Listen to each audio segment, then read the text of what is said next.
एक स्ट्रैटेजी जो अच्छी होती है उसमें ज्यादा इंडिकेटर नहीं होने चाहिए, पर एटलीस्ट 2 टाइम फ्रेम होने चाहिए।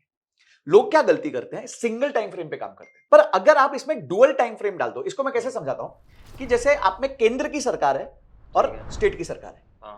अगर आपकी सेंटर में बीजेपी है और किसी स्टेट में भी बीजेपी है, तो यानी दोनों की प्रोग्रेस अच्छी हो सकती, मतलब उस स्टेट की प्रोग्रेस के चांसेस अच्छे हैं। तो जो आपका सेंटर है वो आपका लॉन्ग टाइम फ्रेम है, ठीक है, लॉन्ग टाइम फ्रेम है, और आपका जो स्टेट है वो शॉर्ट टाइम फ्रेम है, छोटा टाइम फ्रेम है। तो कभी भी आप ज्यादा इंडिकेटर मत लगाओ, पर हर इंडिकेटर को 2 टाइम फ्रेम पे टेस्ट कर लो। सो फॉर एग्जांपल हम क्या कहते हैं कि हमने चेक कर लिया RSI plus SMA strategy, simple. अब मेरे को इसमें कितने प्रकार की भी ट्रेडिंग कर सकता हूं मैं। अगर मेरे को इसमें डेली ट्रेड करना है, मतलब मेरे को एवरीडे ट्रेड करना है, तो मैं इसमें 1 आवर का टाइम फ्रेम देख सकता हूं और फिर 15 मिनट के टाइम फ्रेम पे ट्रेड कर सकता हूं। ठीक है, तो इसमें क्या हुआ, 1 आवर मेरा बन गया लॉन्ग टाइम फ्रेम और शॉर्ट टाइम फ्रेम बन गया मेरा 15 मिनट्स।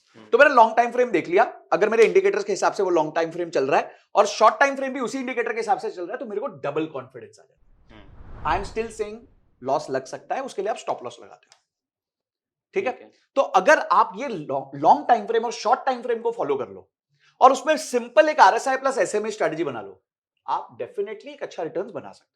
पर ये नहीं पहले दिन बन जाएगा, हो सकता है पहले दिन आके आपका ड्रॉडाउन लग जाए, तो आपको लगे नहीं यार ये तो स्ट्रैटेजी बेकार है। ऐसा नहीं होता। तो इस स्ट्रैटेजी को आप धीरे धीरे करके एग्जीक्यूट करो, सीखो, पेपर ट्रेड करो और आप कर सकते हो। अब स्ट्रैटेजी क्या है, स्ट्रैटेजी को समझते हैं। स्ट्रैटेजी देखिए डुअल टाइम फ्रेम स्ट्रैटेजी है।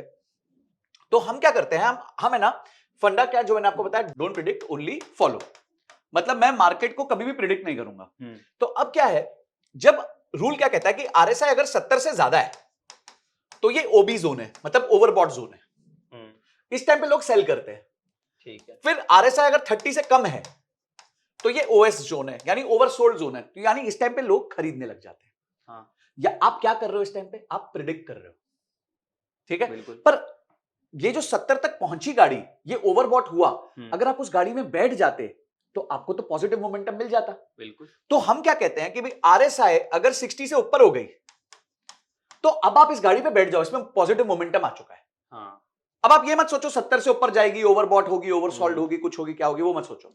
और अगर आरएसआई 40 से नीचे जा रही है तो ये इस तरफ जा रही है, तो इस पे बैठ जाओ, शॉर्ट कर लो, ठीक है, और गाड़ी पे बैठ जाओ और उसमें शॉर्ट से पैसा बना लो, ठीक है। तो आरएसआई अगर 60 से ऊपर जा रही है या आरएसआई 40 से नीचे जा रही है और 2 टाइम फ्रेम पे जा रही है, तो अगर आपका 1 hour time frame RSI is greater than 60 और आपका 15 minute time frame RSI is getting above 60, ये परफेक्ट टाइम है आपको उस गाड़ी में बैठने के लिए।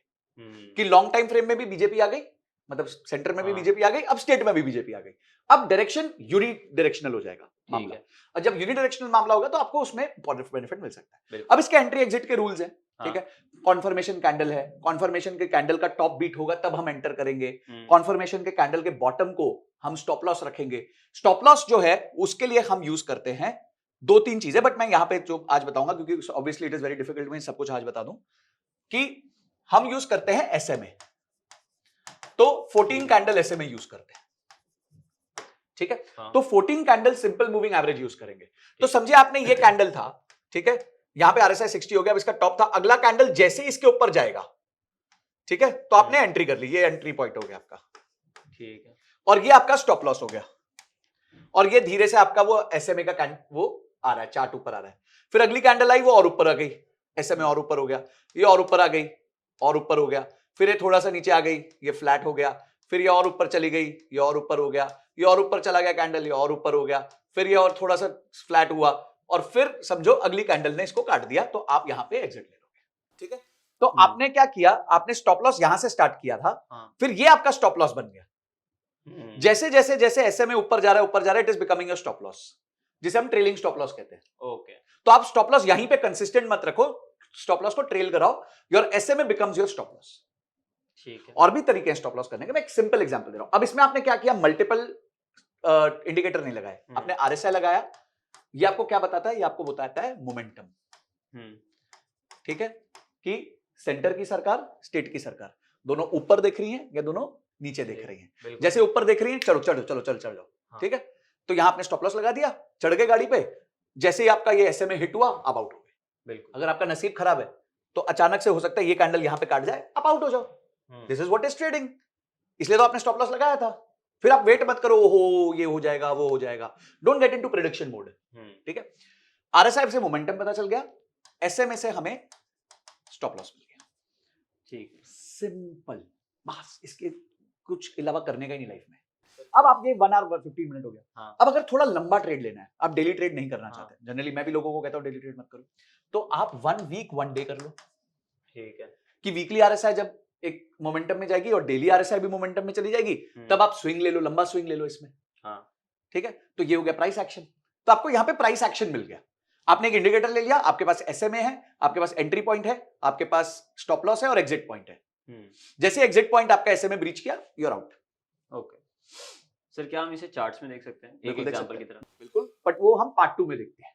ठीक है, ठीक है। बट अगर सर किसी को ये इन डेप्थ जेन्युइनली सीखना हो और अगर ये वीडियो से काफी इंटरेस्ट बन गया हो तो वो कहाँ जाके सीख सकता है? तो हमारे पास अपसर्च पे प्लेटफॉर्म पे हमने कोर्स बनाया हुआ है, बहुत सिंपल 1 घंटे के आसपास का कोर्स है।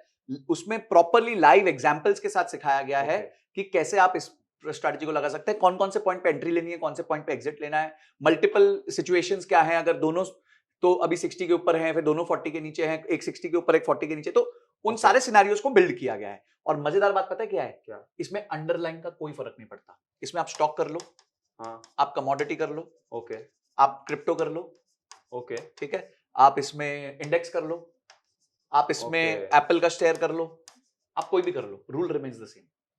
रूल में कोई चेंज नहीं आता है। तो ये स्ट्रैटेजी कहीं पे भी कहीं कोई भी अंडरलाइन पे लग सकती है। ओके, तो जिसमें भी आप ट्रेड कर सकते हो, वो पर्टिकुलर चीज में आप ट्रेड कर सकते हो यूजिंग दिस पर्टिकुलर। और सब एक और चीज मजेदार बात है, अगर आप डुअल टाइम फ्रेम पे चलते रहोगे तो आप शॉर्ट टर्म ट्रेडिंग कर सकते हो, मिड टर्म ट्रेडिंग कर सकते हो, डे ट्रेड कर सकते हो, वीक ट्रेड कर सकते हो, मंथ ट्रेड कर सकते हो, अल्ट्रा लॉन्ग टर्म पोजीशंस भी बना सकते हो। ओके, क्योंकि आपके पास डुअल टाइम फ्रेम है, एक केंद्र की सरकार है और एक स्टेट की सरकार है।